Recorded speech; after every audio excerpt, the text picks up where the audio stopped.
rabbil alamin. Wassalatu wassalamu ala asrafil anbiya wal mursalin wa ala alihi wa sahbihi rasulillahi ajmain. Ashhadu an la ilaha illallah wahdahu la syarikalah wa ashhadu anna Muhammadan abduhu wa rasuluh la nabiyya ba'dah. Amma ba'd. Puji syukur marilah sama-sama kita ucapkan kehadiran Allah Subhanahu wa taala yang telah memberikan rahmat dan hidayahnya kepada kita bersama, sehingga kita dapat berkumpul pada pagi hari ini dalam kegiatan diseminasi penerapan budaya positif. Salawat dan salam tak bosan-bosannya kita berdoakan kepada Allah Subhanahu wa taala, semoga tetap tercurah buat junjungan kita yang Nabi besar Muhammad sallallahu alaihi wasallam. Allahumma sholli ala Muhammad wa ala ali Muhammad. Yang sama-sama kita hormati Bapak Kepala Sekolah UPT SDN 29 Keraton Pati, Bapak dan Ibu Majelis Guru beserta tenaga kependidikan UPT SDN 29 Keraton Pati. Baik, Bapak Ibu semuanya, pada kesempatan kali ini izinkanlah saya sebagai seorang calon guru penggerak untuk menyampaikan atau menyebarkan pemahaman dan penerapan pengalaman budaya positif. Baik, budaya positif. Apakah Bapak Ibu sudah pernah mendengar kata budaya positif? Sudah Bapak Ibu? Iya, pasti kita semua guru itu sudah mendengar kata-kata budaya positif. Sebelumnya kami ucapkan semuanya pada Bapak dan Ibu guru yang berbahagia. Selamat datang Bapak Guru, Bapak Ibu guru hebat. Di sini kita akan belajar bersama, berkolaborasi, saling bertukar pikiran. Jadi saya menyampaikan apa yang saya dapatkan dalam pendidikan guru penggerak itu berkewajiban untuk menyampaikan kepada rekan-rekan guru di sekolah. Jadi budaya positif itu sebagaimana yang kita ketahui, apa kira-kira Bapak Ibu budaya positif itu? Hal-hal yang baik. Iya, hal-hal yang baik. Contoh-contoh yang Iya, contoh-contoh yang baik, kebiasaan-kebiasaan yang baik yang kita lakukan di sekolah. Jadi budaya positif itu adalah perwujudan dari nilai-nilai kebajikan universal. Jadi nilai kebajikan universal seperti yang ada nilai-nilai yang terdapat dalam profil pelajar Pancasila. Di sini perkenalkan saya sebagai guru penggerak, kemudian ada fasilitator Bapak Beri Devanda, kemudian Bapak pengajar Patrick Iskarimat Tanjung. baik Bapak. Baik Bapak Ibu guru hebat semuanya, menurut Bapak pendidikan kita, Bapak Ki Hajar Dewantara, jadi tujuan pendidikan menurut beliau itu adalah menuntun segala kodrat yang ada pada anak agar mereka dapat mencapai keselamatan baik sebagai diri pribadi maupun sebagai anggota masyarakat. Jadi tujuan pendidikan kita ini sekarang ini adalah bagaimana anak itu mendapat keselamatan, kebahagiaan. Jadi tujuan pendidikan menurut Ki Hajar Dewantara itu sesuai dengan tujuan pendidikan negara kita peserta ini. Jadi Bapak Ki Hajar Dewantara itu menyampaikan ada konsep pendidikannya itu yang biasa kita ketahui bersama disebut dengan teknologi pendidikan itu. Yang pertama, guru itu sebagai engarso suntulodo. Artinya apa Bapak Ibu? Iya, yang di depan memberikan contoh. Kita dicontoh dan dibuku oleh anak didik kita. Kemudian yang kedua, ing media mangun karso. Artinya apa? Guru itu di tengah memberikan semangat. Jadi memberikan motivasi pada anak-anak didik kita di sekolah. Kemudian yang ketiga apa Bapak Ibu? Iya, tepuri handayani. Ya sering kita dengungkan di kelas kita masing-masing. Yang di belakang memberikan dorongan. Kemudian menurut Bapak Ki Hajar Dewantara itu seorang guru itu ibarat petani dan tukang kebun. Kenapa dikatakan sebagai petani dan tukang kebun? Ibarat petani itu ada jadi siswa itu sebagai lahan. Petani itu jika dia menanam pada lahannya yang bagus, maka hasil yang tumbuh nanti juga akan mendapatkan hasil yang bagus. Begitupun dengan anak didik kita. Jika kita menempatkan pada konsep yang bagus, nanti dia akan tumbuh menjadi peserta didik yang berkarakter sesuai dengan tujuan pendidikan yang disampaikan oleh Bapak Kiai Haji Dewantara. Nah, sekarang di sini saya akan menyampaikan apa itu inti-inti dari budaya positif. Nah, jadi yang pertama, konsep inti dari budaya positif itu perubahan paradigma belajar. Kemudian yang kedua, disiplin positif. Yang ketiga, nilai-nilai kebajikan. Kemudian yang keempat, kebutuhan dasar manusia. Inti yang kelima, motivasi perilaku manusia.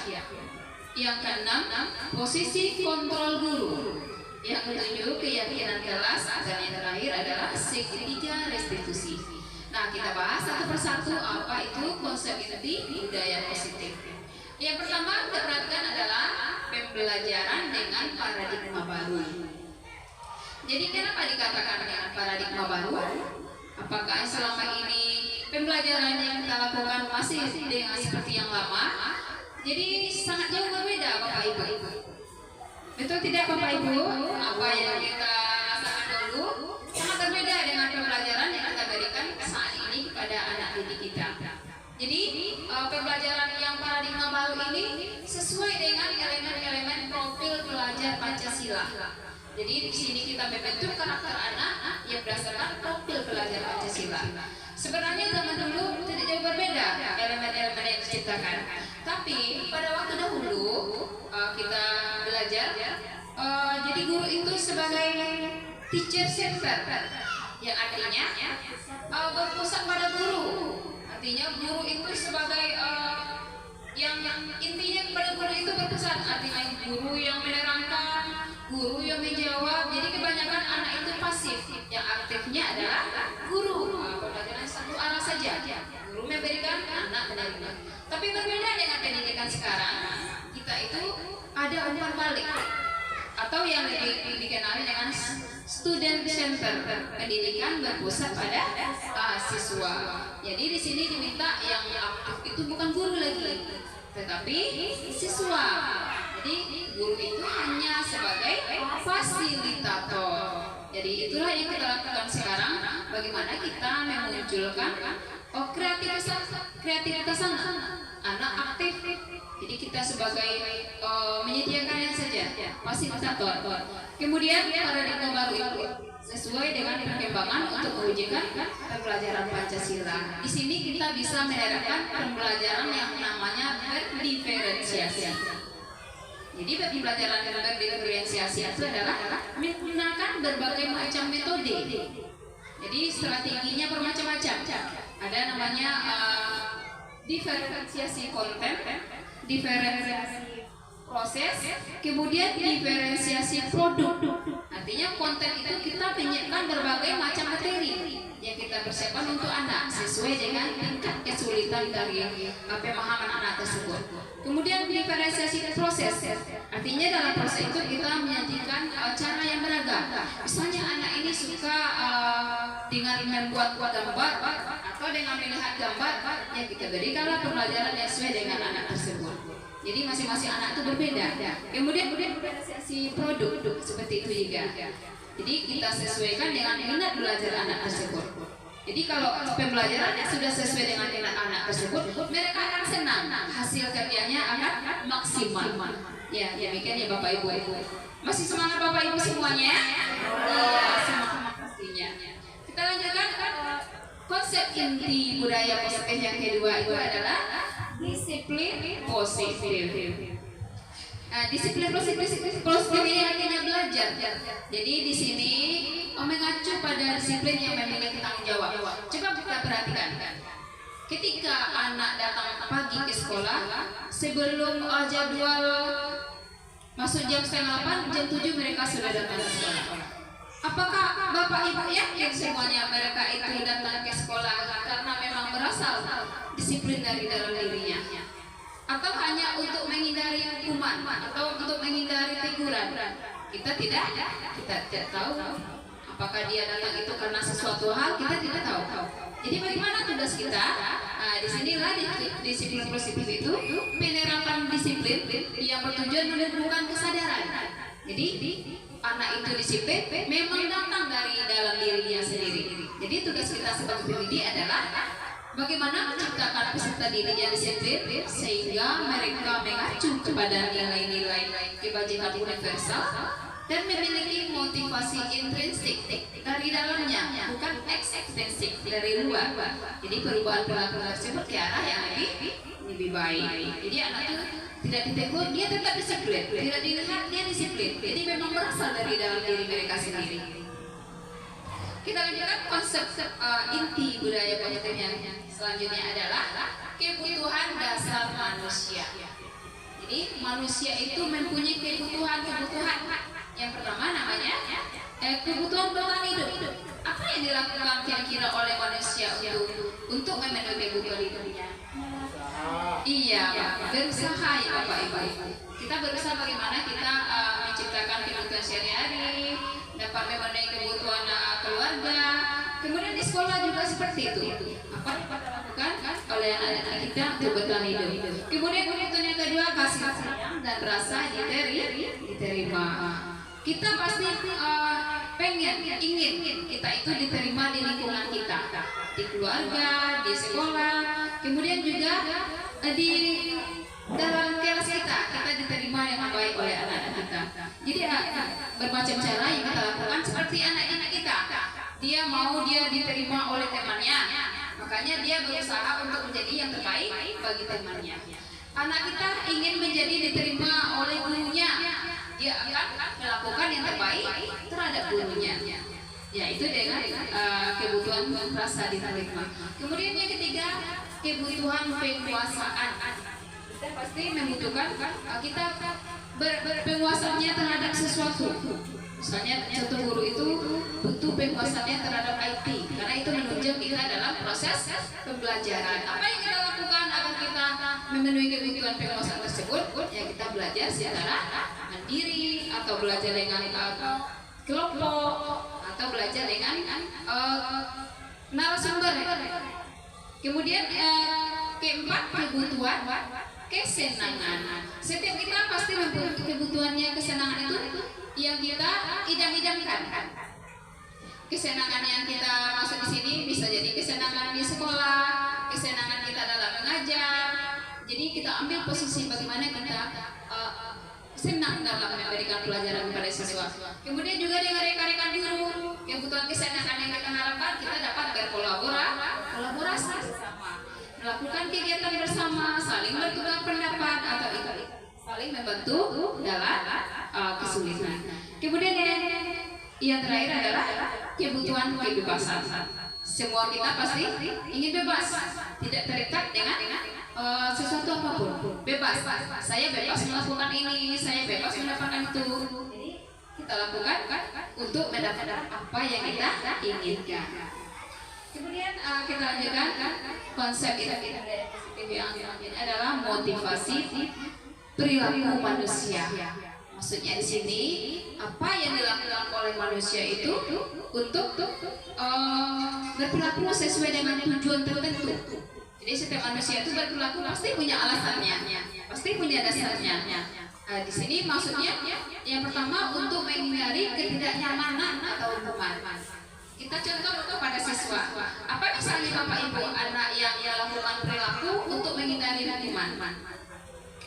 Contohnya di sini untuk menghindari teguran atau kena marah dari gurunya, kita kasih PR, anak pasti mengumpulkannya tepat waktu.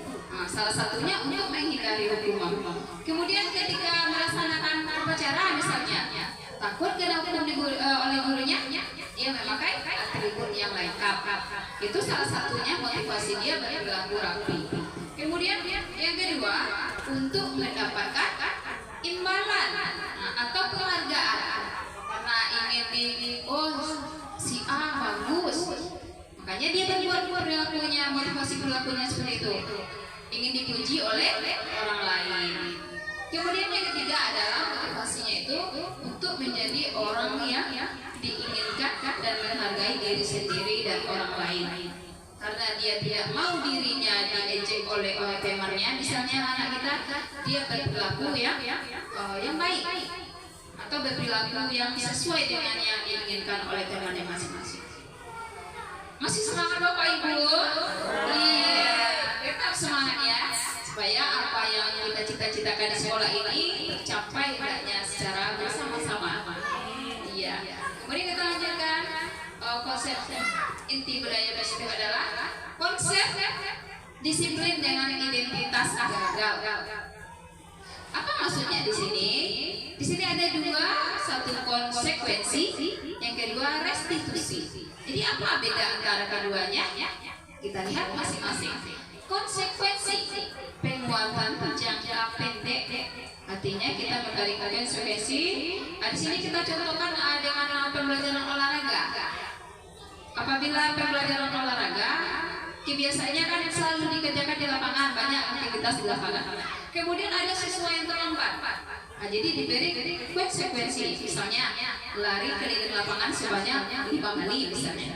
Itu merupakan konsekuensi yang relevan dengan kegiatan materi pembelajaran olahraga. Tapi apakah itu bertahan lama? Tidak, jangkanya hanya pendek, penguatannya jangka pendek. Kemudian yang kedua, perlu monitoring berkelanjutan.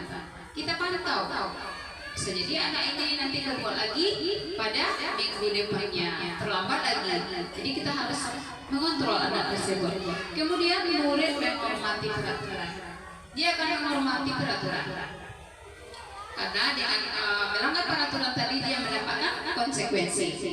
Jadi di sini yang keempat adalah kehilangan waktu untuk meremehkan kesalahannya. Kenapa? Karena dia tadi sudah mendapat konsekuensi, artinya tidak salah lagi.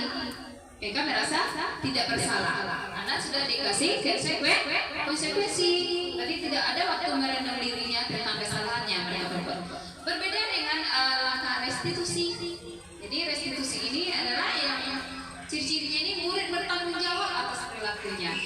Yang tadi anak terlambat, mereka bertanggung jawab apa yang dilakukannya karena keterlambatan tadi. Dan mereka nanti akan berusaha memecahkan masalahnya dalam waktu jangka panjang. Nah, kemudian yang ketiga, murid menghormati dirinya dan orang lain. Siapa kira-kira orang lain yang dihormati oleh murid tersebut? Menghormati guru, menghormati teman, menghormati orang tua. Itu sudah pasti. Kemudian teori kontrol, dirinya yang memegang kontrol. Yakin tak Bapak Ibu kalau yang mengontrol diri kita itu hanya diri kita sendiri? Yakin. Seperti apapun orang yang maksa kita melakukan sesuatu, kalau diri kita tidak mau, pasti tidak akan mau. Contoh kemarin ada kami belajar itu teori buka tangan. Buka tangan. Anggap di tangan ini ada suatu benda yang berharga, kemudian orang lain berusaha bagaimana membuka di tangan kita ini. Dibujuk dengan segala cara, dikasih imbalan, dikasih uang, dikasih apapun. Tapi ada manusia yang mau membukanya karena iming-iming imbalan tadi, dan ada yang tidak mau membuka karena itu merupakan suatu yang berharga. Jadi itu tergantung pada kontrol diri masing-masing. Ya, seperti itu juga anak didik kita. Berarti kenapa anak itu ketika kita suruh dia patuh? Karena dia membuka peluang dirinya untuk dikontrol oleh orang lain. Coba anak yang berapa kali ditegur, tapi dia tetap tidak mau, karena dia tidak membuka kontrol dirinya untuk orang lain. Hanya diri mereka sendiri yang bisa mengontrol. Kemudian yang kelima, murid bersemangat memperbaiki kesalahannya. Ada kalanya anak itu tidak mau memperbaiki kesalahan, tidak semangat. Biarlah. Dia cuek saja dengan kesalahan yang mereka perbuat, tidak mau memperbaiki, tidak bersemangat. Kemudian dengan yang mengadakan restitusi, anak itu akan menjadi bersemangat. Oh, ini salah yang saya lakukan. Berarti kalau begini saya merugikan diri sendiri. Jadi mereka bersemangat. Dan masa yang akan datang mereka tidak akan membuat kesalahan yang sama. Lanjutkan. Konsep disiplin dengan penerapan restitusi. Nah, ini restitusi yang kita masukkan tadi. Bisa diperhatikan Bapak Ibu semuanya. Restitusi itu adalah proses menciptakan kondisi baik untuk memperbaiki kesalahan mereka sehingga mereka kembali ke kelompoknya dengan penguatan karakter yang lebih kuat. Apa maksudnya kira-kira Bapak Ibu? Jadi restitusi ini kita membantu anak dalam memecahkan sebuah masalah sehingga nanti mereka kembali kepada kelompoknya dengan karakter yang kuat lagi, tidak akan mengulangi kesalahan yang sama. Jadi proses restitusi ini bisa kita lakukan sebagai guru, tapi semua guru yang kita perhatikan di sekolah ini sudah melakukan restitusi, tapi cuma lagi lengkap, tidak tahapan yang dilakukan atau belum. Nanti kita kupas pada konsep budaya itu selanjutnya. Kemudian apa ciri-ciri restitusi tersebut? Yang pertama, bukan untuk menebus kesalahan, namun untuk belajar dari kesalahan.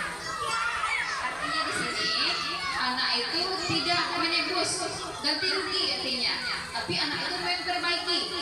Bagaimana dia cara menemukan solusi, bagaimana dia memperbaiki kesalahan mereka sendiri, itu dengan dibantu oleh gurunya dengan proses restitusi. Kemudian yang kedua, memperbaiki hubungan. Hubungan siapa? Contoh anak tadi berkelahi dengan temannya. Jadi dia diperbaiki hubungan dengan siapa di sana? Iya, dengan teman yang berkelahi tadi, mereka jadi akur kembali. Seperti itu, memperbaiki hubungan. Kemudian tawaran bukan paksaan. Anak itu mau misalnya meminta maaf dengan dari dalam mereka sendiri, bukan dipaksa. Ayo minta maaf, tidak, karena dia sudah sadar kesalahannya, otomatis maafkan saya karena sudah berbuat yang begini. Dia sadar, bukan dipaksa lagi. Kemudian menuntut untuk melihat ke dalam diri.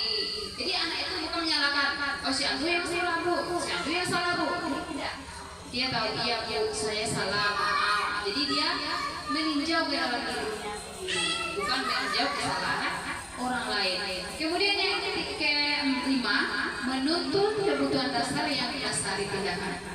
Jadi di sana tadi orang berbuat sesuatu itu pasti ada alasannya.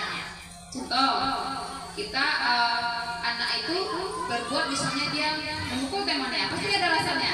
Mungkin adiknya tersakiti, mungkin ada barangnya yang rusak, jadi punya alasannya. Jadi di sini menuntut apa kesalahan tadi. Jadi yang mendasari tindakan mereka berbuat seperti itu. Jadi tugas guru membentukkan nanti tindakan. Kemudian fokus pada karakter, bukan apa maksudnya di sini? Kita fokus membentuk karakter kembali, mengembalikan karakter yang benar, bukan tindakan yang salah tadi. Tapi kita bukan fokus pada kesalahan yang diperbuat, tapi fokus memperbaikinya kembali. Nah, jadi manusia itu berbuat salah itu biasa. Jadi yang penting mau anak itu memperbaikinya di masa yang akan datang.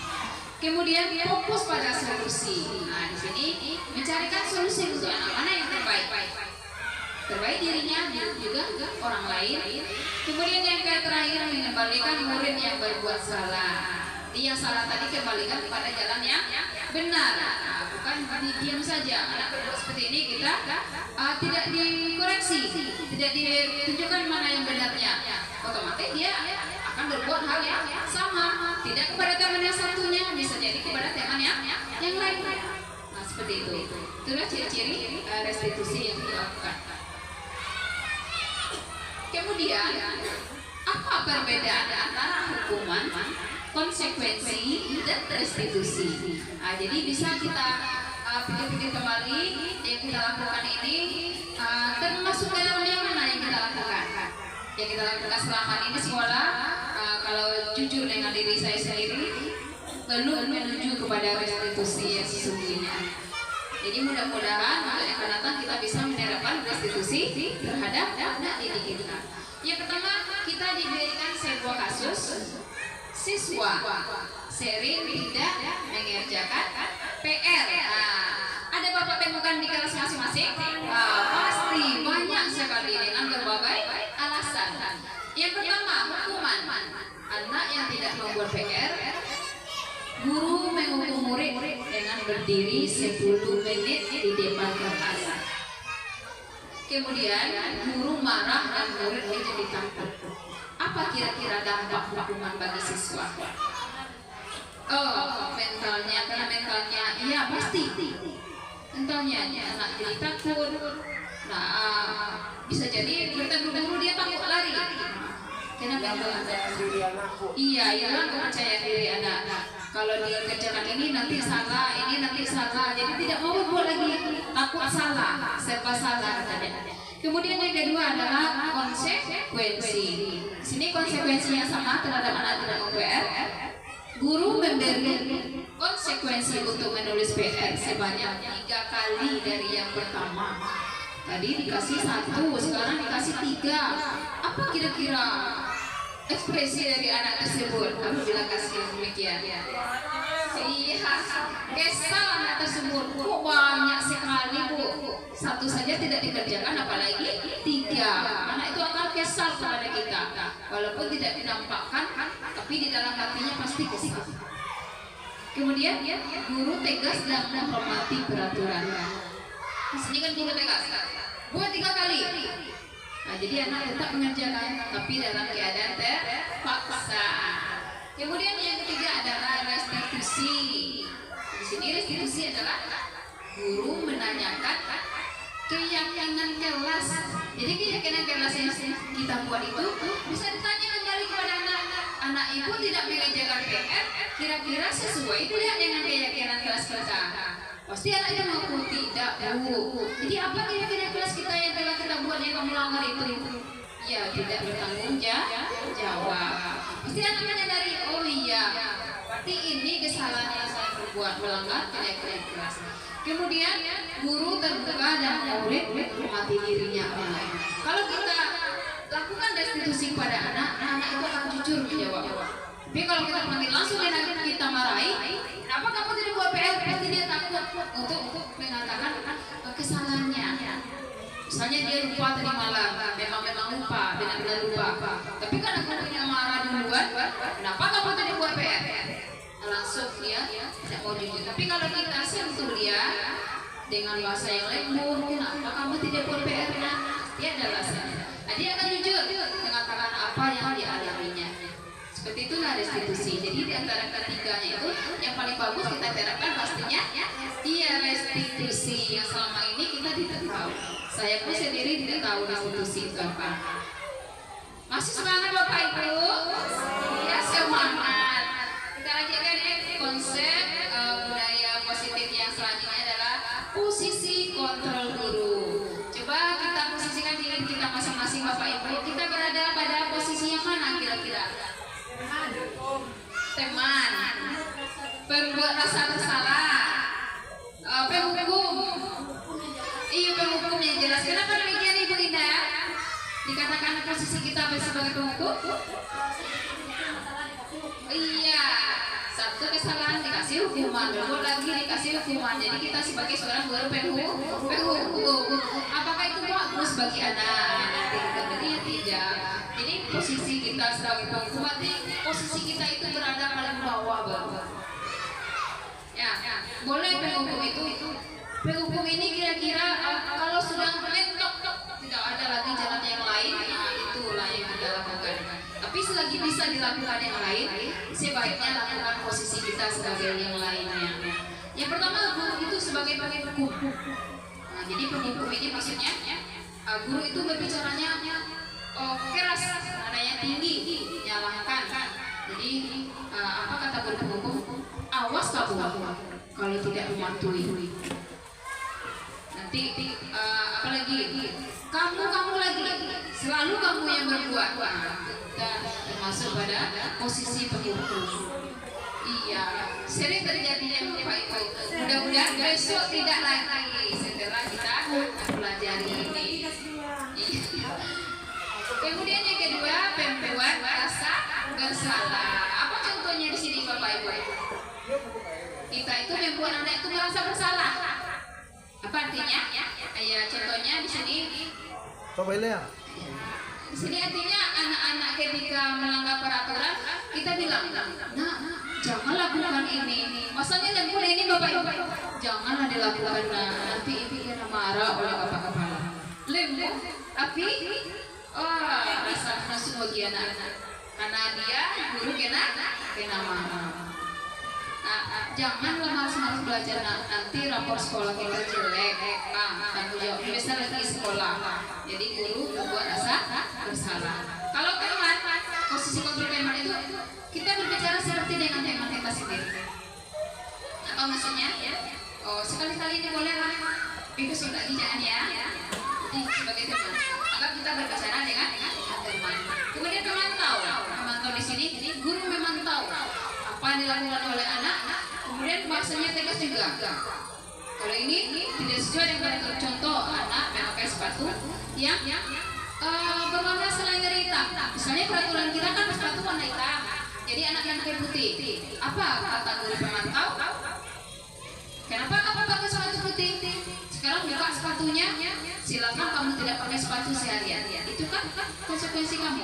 Itu guru sebagai pemantau. Dia mengingatkan peraturan, kemudian dikasih konsekuensinya sebagai pemantau. Kemudian yang terakhir, posisi sebagai manajer. Manajer ini adalah posisi yang paling bagus. Jadi anak diminta ini menelusuri kesalahannya, ditinjau apa kesalahannya. Kemudian di sini guru membantu memperbaiki kesalahan anak. Jadi kalau dapat berharap kita semua ini menerapkan posisi kontrol guru yang manajer. Tapi kalau tidak bisa sekurang-kurangnya pemantau atau teman. Berarti yang dua itu diusahakan dihilangkan, yaitu penghukum dan pembuat rasa bersalah. Masih semangat Ibu Desi? Kemudian kita lanjutkan posisi kontrol guru tadi pada suatu contoh kasus. Kasusnya di sini, siswa tidak memakai atribut lengkap pada saat upacara.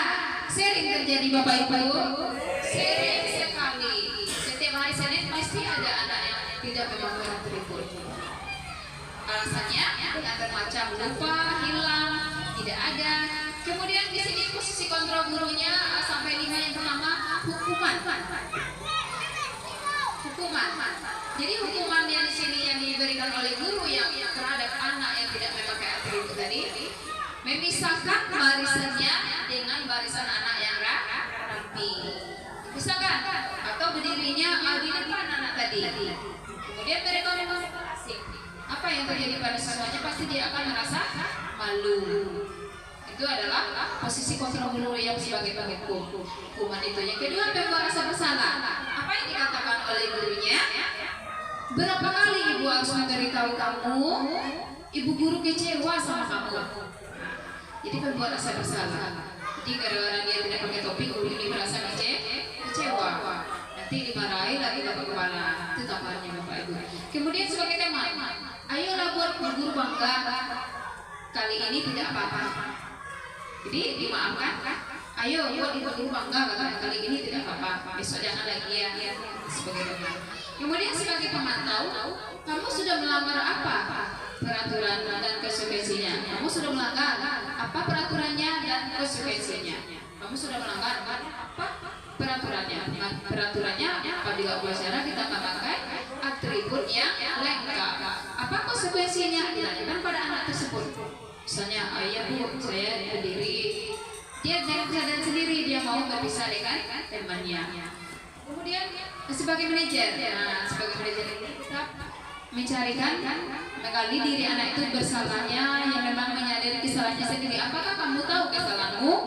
Pasti anak itu tahu karena dia tidak memakai atribut seperti temannya yang lain. Kemudian kira-kira apa yang kamu lakukan untuk memperbaiki kesalahanmu? Kita tanya anak itu, dia sendiri yang memperbaikinya. Dengan cara apa dilakukannya? Oh iya bu, nanti saya kesalahan saya nanti mau menyiram bunga. Itu kan dari diri sendiri, bukan guru yang itu memperbaiki kesalahannya, dia yang melakukan. Nanti bu, saya kalau hari Minggu itu langsung memasukkan topi atau atribut ke dalam tas supaya tidak lupa hasilnya. Misalnya itu. Jadi dia yang menentukan sendiri solusinya. Kita cuma memfasilitasi saja. Kemudian kita lanjutkan konsep inti budaya positif yang lainnya, keyakinan kelas. Apakah Bapak Ibu sudah punya keyakinan kelas? Iya, pasti sudah bu. Keyakinan kelas itu biasanya kita buat pada awal tahun pembelajaran. Setiap siswa baru kelas yang baru, tahun ajaran baru, kita membuat keyakinan kelas. Untuk apa gunanya Bapak Ibu? Nanti keyakinan kelas ini berguna sebagai panduan bagi anak kita dalam bertindak. Jadi kita buat keyakinan, nanti mereka mematuhi apa yang mereka buat. Keyakinan kelas itu berbeda sekali dengan peraturan kelas. Kalau peraturan kelas itu yang membuatnya siapa Bapak Ibu? Pasti gurunya sendiri tanpa memberitahu anak. Nah, ini dibilang ini peraturan kelas 5. Jadi anak tinggal membaca saja lagi. Tapi kalau keyakinan kelas, guru bersama dengan muridnya membuat peraturan untuk disepakati bersama di dalam kelasnya. Jadi anak yang membuat, bukan guru. Anak yang membuat, nanti dia akan menyadari, mematuhi sendiri. Itu keyakinan kelas. Jadi di sini pertanyaannya, mengapa tidak peraturan kelas saja? Mengapa keyakinan kelas? Apa jawabannya tadi Bapak Ibu? Karena peraturan itu datangnya dari satu pihak. Kalau keyakinan kelas datangnya dari dua guru dan siswa. Kemudian yang pertanyaan selanjutnya, mengapa kita memiliki peraturan harus menggunakan helm bila berkendara roda 2? Kenapa Bapak Ibu? Pasti ujung-ujungnya untuk diri kita sendiri. Kita memakai helm pasti untuk keselamatan kepala. Kemudian bukan karena yang lain-lain. Apakah ada karena yang lain-lain Bapak Ibu memakai helm itu? Ada, karena takut kena razia. Sebenarnya bukan itu ya Bapak Ibu. Jadi helm itu bergunanya memang untuk diri kita sendiri, untuk melindungi kepala, untuk keselamatan.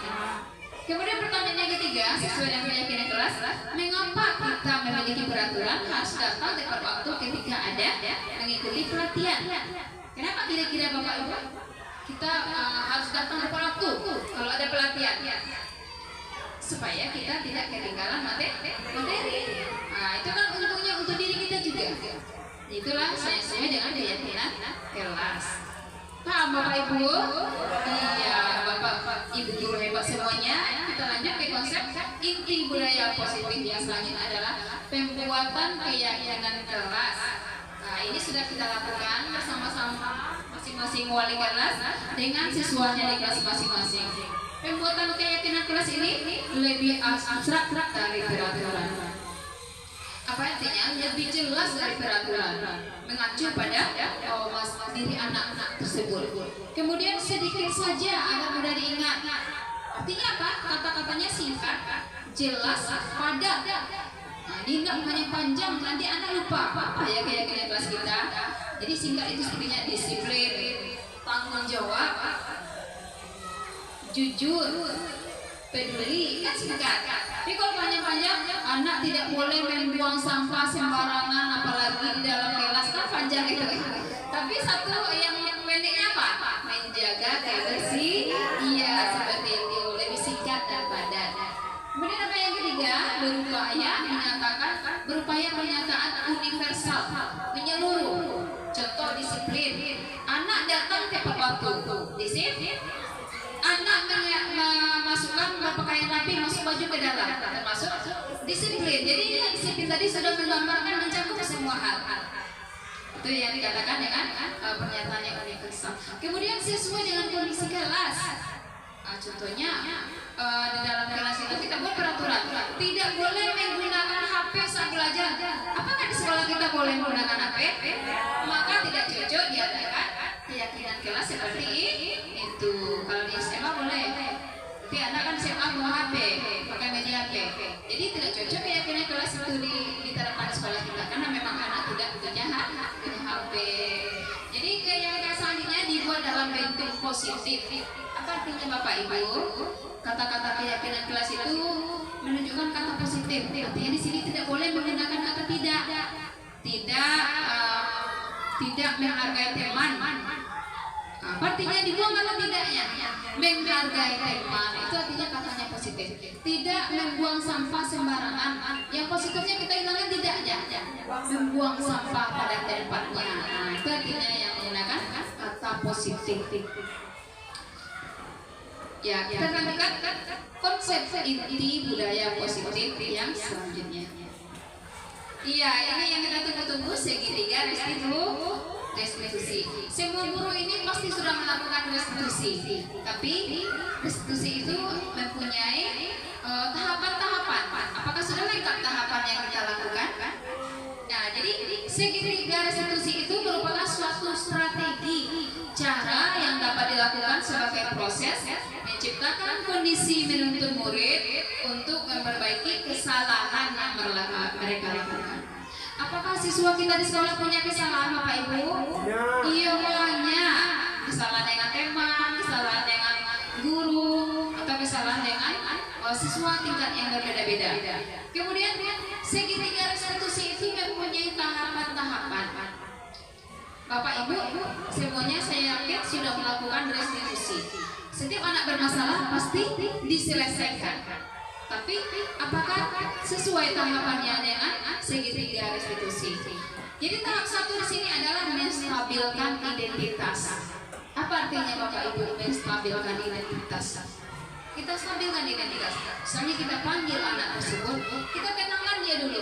Jangan pas dia kan lagi sesak nafas tuh berkelahi, tiba di dekat kita langsung kita marahi atau kita pukul dia. Kenapa kamu selalu bertengkar? Berarti dia belum stabil. Tenangkan dulu. Suruh dia duduk. Anak ibu silakan duduk dulu. Apakah sudah makan anak ibu? Udah sarapan? Tanya dulu. Berarti stabilkan dia dulu. Tadi pagi ke sekolah, bawa sekolah tuh siapa yang membangunkan? Jadi kita tanya dulu, stabilkan dia dulu. Kalau sudah stabil dia, baru kita masuk ke tahap yang kedua, validasi tindakan yang salah. Atau maksudnya di sini kita cari tindakan yang salah dulu. Iya, integrasi bahasanya Pak. Jadi validasi. Nah, kamu melakukan yang seperti ini tadi pasti punya alasan kan? Pasti dia punya alasan. Iya Bu, saya disebut nama orang tua saya Bu. Saya diejek-ejek Bu. Iya, kalau ibu seperti pun itu ibu pun marah. Kalau ibu diejek pasti marah. Jadi seperti itu. Ibu menghargai tindakan kamu yang tidak melebihi dari itu. Yang tidak melebihi misalnya memukul kawannya atau melempari kawannya dengan batu, itu kan lebih dari itu. Jadi setiap manusia itu pasti punya kesalahan, yang penting mau memperbaiki kesalahannya tersebut. Itu masuk tahapan yang kedua, validasi tindakan yang salah. Kemudian baru yang ketiga kita tanya keyakinan kelas. Menanyakan keyakinan. Berarti tindakannya yang tadi berkelahi dengan temannya atau mengejek temannya, kita tanya, apakah sesuai dengan keyakinan kelas kita? Pasti jawaban anak tersebut tidak. Menurut anak ibu, keyakinan kelas mana yang sudah kamu langgar? Berarti dia tadi menghormati antar teman Bu. Jadi dia tidak menghargai temannya, makanya dia sampai berkelahi. Setelah itu apa yang dilakukan? Kita tanya, apa usaha yang kamu lakukan untuk memperbaiki kesalahan ini? Itu tanya. Tanyakan keyakinan kelas. Berarti dia cari solusinya. Iya Bu, saya minta maaf. Saya tidak akan mengulangi kesalahan yang sama. Jadi dia tahu mencari solusi dengan kesalahannya sendiri. Itulah tahapan segitiga restitusi. Coba kita pikirkan selama ini kita yang tahap mana baru kita lakukan Bapak Ibu? Validasi tindakan yang salah. Tapi tidak ada menanya keyakinan kelas. Ya. Jadi baru tahap yang kita lakukan itu dua. 1 dan 2. Berarti 3 ini lupa menanyakan keyakinan mudah-mudahan besok kita menggunakan restitusi itu sempurna dengan 3 tahap supaya anak tersebut nanti kembali kepada kelompoknya dengan karakter yang lebih kuat lagi. Apa maksudnya? Lebih baik dari yang selanjutnya tersebut. Oke Bapak Ibu, kita lanjutkan. Jadi segitiga restitusi itu tadi konsep terakhir dari budaya positif di sekolah kita. Jadi melalui kebiasaan budaya positif yang kita lakukan, mudah-mudahan kita dapat mencapai visi kita di sekolah ini, mewujudkan siswa yang berkarakter profil pelajar Pancasila. Yang mana elemennya tadi Bapak Ibu? Elemen profil pelajar Pancasila kan ada 6. Yang pertama beriman dan bertakwa pada Tuhan yang Maha Esa. Yang kedua berkebinekaan global. Yang ketiga, gotong royong. Yang keempat, kreatif. Yang kelima, bernalar kritis. Yang terakhir adalah mandiri. Jadi kita berharap semuanya siswa di sekolah kita ini memiliki karakter pelajar, profil pelajar Pancasila. Nah, sepanjang yang saya sampaikan tadi tentang penyebaran, pemahaman dan penerapan budaya positif di sekolah tadi, ada Bapak Ibu yang memahaminya, ada insya Allah semua kita bisa menerapkannya. Kemudian kalau ada Bapak Ibu yang masih kurang dalam penjelasan saya tadi, bisa menanyakan tentang materi tadi ini, dipersilakan kepada Bapak Ibu, rekan saya, guru SD 29 terdekat. Ya, kepada Ibu Desi, kami persilakan. Sepanjang penjelasan tadi ada sesuatu yang menarik bagi saya, yaitu tentang restitusi. Saya sudah sering menangani anak yang bermasalah. Apakah hal tersebut merupakan restitusi? Mohon penjelasan dari Ibu Fitria supaya saya lebih memahami lagi. Iya, terima kasih. Iya, tepuk tangannya boleh untuk Desi. Iya, pertanyaan yang bagus dan menarik sekali, yaitu tentang restitusi. Ibu Desi katanya sudah sering menangani masalah yang ada di sekolahnya. Apakah itu termasuk segitiga restitusi? Jadi kita selidiki kasus yang diselesaikan oleh Ibu Desi, kita kembali lagi ke restitusi. Restitusi sendiri itu apa artinya tadi Bapak Ibu? Suatu proses untuk mencari pemecahan masalah oleh anak-anak kita. Jadi apakah itu termasuk restitusi? Itu sudah termasuk restitusi Ibu Desi, karena Ibu Desi sudah menyelesaikan masalah tersebut. Namun pertanyaannya, apakah sudah sesuai tahapan yang dilakukan oleh Ibu Desi? Jadi tahapan yang pertama tadi ada apa Bapak Ibu dalam segitiga restitusi? Ya, apa tadi Bapak Ibu? Tahapan yang pertama? Iya, menstabilkan identitas. Kita stabilkan anak tersebut dulu setelah dipanggil, kita sentuh dia dengan hati-hati. Kenapa nak hari ini kok cemberut? Kenapa hari ini nak tidak semangat? Pasti ada sesuatu. Setelah itu anak tersebut akan curhat dia, bahasa kitanya curhat. Dia akan memberitahu ini kejadiannya Bu yang dilakukan. Jadi yang kedua lagi kita validasi tindakan yang salah. Betul. Kalau ibu seperti itu pasti ibu akan melakukan hal yang sama. Tidak apa-apa nak. Yang salah itu manusia. Setiap manusia punya kesalahan. Yang penting mau memperbaiki kesalahan yang kita perbuat. Kemudian yang terakhirnya harus melakukan menanyakan keyakinan kelas kita. Apa keyakinan kelas kita yang dilanggar oleh anak tersebut?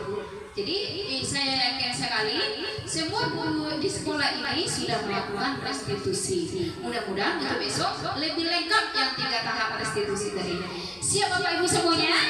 Siap. Insya Allah kita sama-sama memajukan sekolah ini melalui program guru penggerak dan menciptakan visi sekolah kita baik untuk masa yang akan datang. Masih ada lagi Bapak Ibu yang mau bertanya? Iya, silakan. Assalamualaikum warahmatullahi wabarakatuh. Waalaikumsalam warahmatullahi wabarakatuh.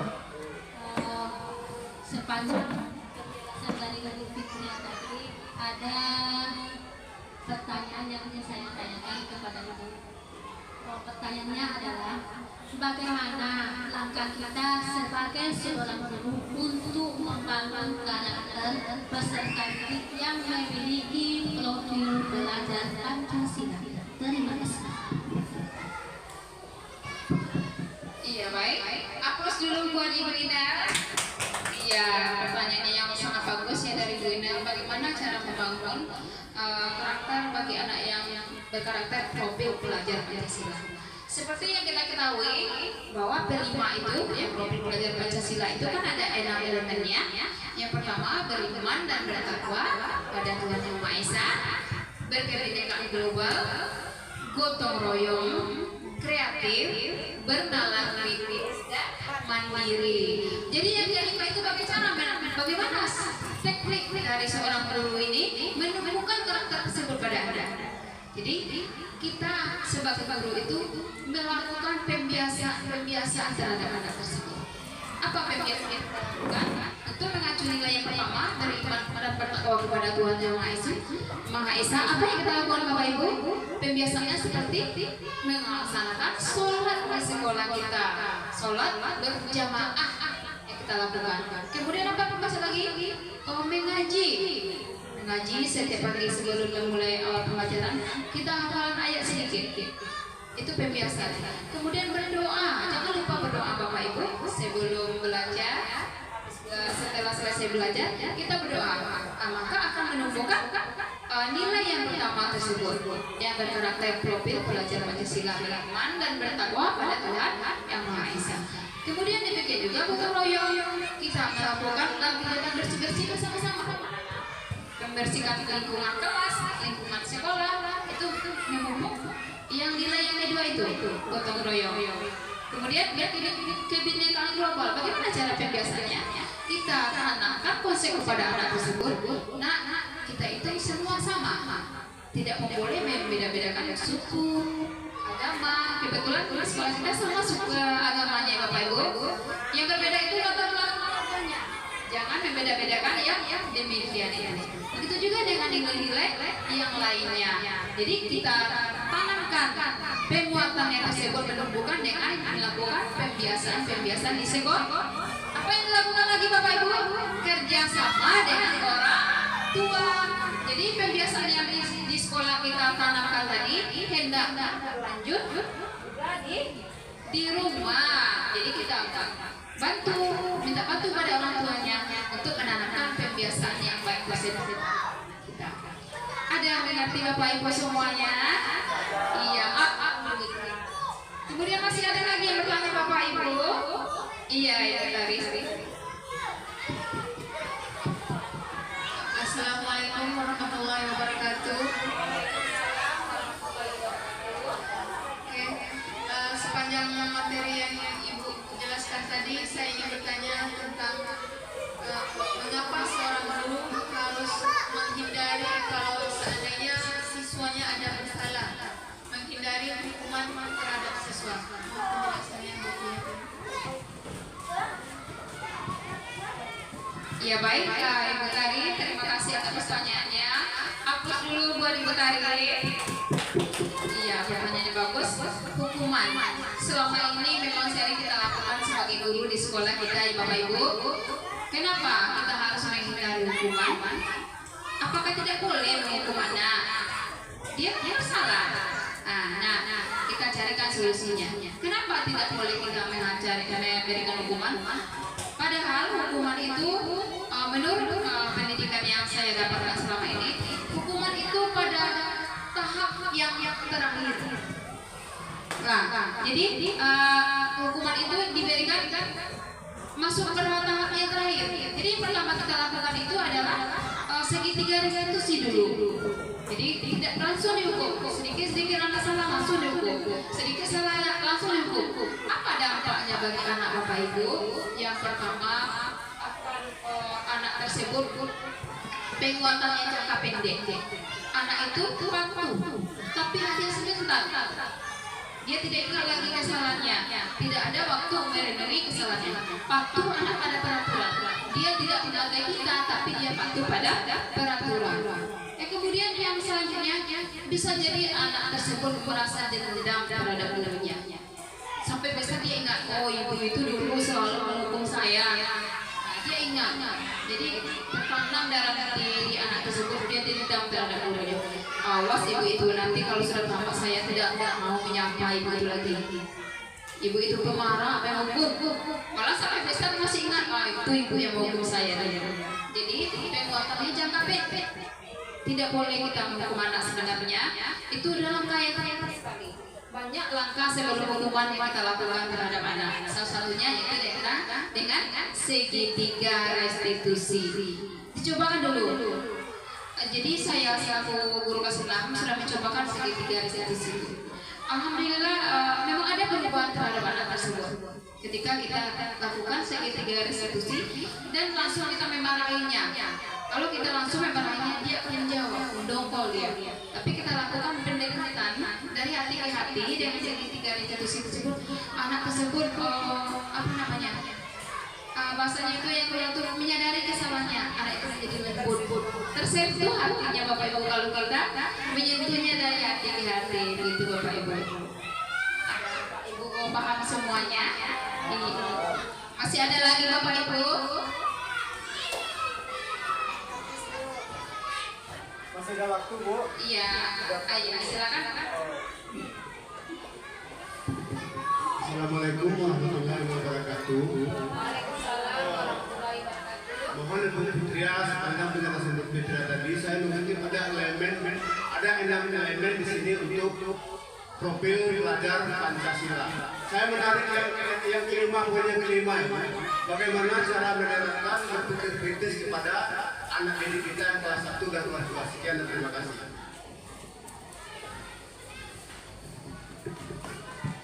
Ya, terima kasih atas pertanyaannya oleh Bapak Sepri Wilman. Pertanyaannya sangat bagus sekali. Kita kasih aplaus dulu terhadap Bapak Ibu. Ya, sebelum saya menjawabnya, apakah Bapak Ibu yang lain bisa jelaskan bagaimana cara memunculkan elemen profil pelajar Pancasila itu yang bernalar kritis? Iya. Ada Bapak Ibu yang bisa? Bernalar kritis itu apa Bapak Ibu? Anak itu mampu bernalar, berpikirnya tinggi, kritis dia. Bernalar kritis. Kadang-kadang kita lihat anak kita itu ada yang pemahamannya luar biasa, tinggi. Dikasih saja gambar, dia bisa. Oh ini itu bisa dia menceritakan gambar yang kita kasih. Tapi dia benar-benar memang nalarnya itu tinggi. Bagaimana menumbuhkannya? Salah satunya dengan mengenalkan literasi. Literasi apa artinya? Kita sering mengajarkan anak itu membaca. Misalnya anak kelas 2 itu belum belajar membaca. Kita bacakan. Kita yang bacakan. Kita bacakan. Setelah kita membacakan, kita tanya anak tersebut. Kita bisa mengetahui anak ini paham dengan bacaan. Ini paham kan kelas rendah. Mungkin ada yang belum belajar. Syukur itu ada yang belajar membaca. Dia bisa membaca sendiri. Dengan literasinya, insya Allah anak itu akan bisa bernalar dalam kritis yang dimaksud dengan mendatangkan literasi. Jadi pemahamannya terhadap bacaan. Jadi dengan memahami bacaan tersebut, dia akan bisa menelaah. Ini maksudnya. Jadi itu yang kita lakukan sebagai seorang guru untuk menumbuhkan bernalar. Ya. Mungkin ada Bapak Ibu dengan apa menumbuhkan bernalar kritis tersebut. Salah satunya dengan melaksanakan literasi. 15 menit saja Bapak Ibu sebelum memulai pelajaran, kita kasih bacaan, kita membacakan, tapi di luar materi pelajaran tadi. Tapi kalau materi pelajaran kita bacakan, nanti itu juga lagi Anda akan bosan. Tapi dengan berbeda, bacaannya berbeda. Iya, itu dikasih gambar Bapak Ibu. Kasih gambar, ini siapa yang bisa? Gambar apa? Anak itu bermacam-macam pendapatnya. Gambar itu bu. Iya. Itu cara menentukan anak itu tes. Iya. Begitu itu Bapak Asep Firman.